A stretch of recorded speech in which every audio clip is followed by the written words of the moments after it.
അടിപ്പാത നിർമ്മാണം ഇഴയുന്നു. ആമ്പല്ലൂരിൽ ഗതാഗതക്കുരുക്ക് രൂക്ഷം.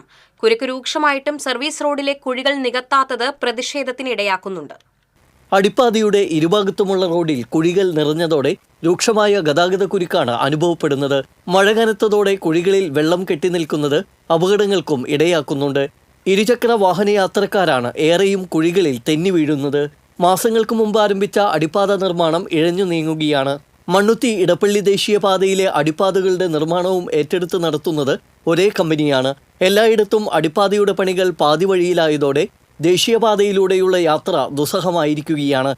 അമിത ടോൾ നൽകി മണിക്കൂറുകൾ കാത്തുകിടന്നാണ് വാഹനങ്ങൾ കടന്നുപോകുന്നത്. ഇതുമായി ബന്ധപ്പെട്ട ഹർജിയിൽ ദേശീയപാത അതോറിറ്റിക്കെതിരെ ഹൈക്കോടതി രൂക്ഷ വിമർശനം ഉന്നയിച്ചിരുന്നു. എന്നിട്ടും യാതൊരുവിധ കൂസലുമില്ലാതെ ദേശീയപാത അതോറിറ്റി യാത്രാ ദുരിതത്തിന് പരിഹാരം കാണാൻ തയ്യാറായില്ല. ആമ്പല്ലൂരിലെ കുഴികൾ മൂലം വാഹനങ്ങൾ ഇഴഞ്ഞു നീങ്ങുന്നതാണ് ഗതാഗതക്കുരുക്കിന് കാരണമാകുന്നത്. നാട്ടുകാരുടെ കണ്ണിൽ പൊടിയിടുന്നതിനായി കുഴികളിൽ മണ്ണിട്ട് നികത്തുന്ന പ്രഹസനമാണ് ആമ്പല്ലൂരിൽ നടക്കുന്നത്.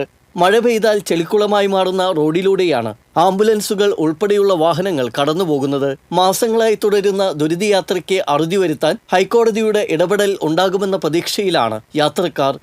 TC വിനോസ്, പുതുക്കാട്.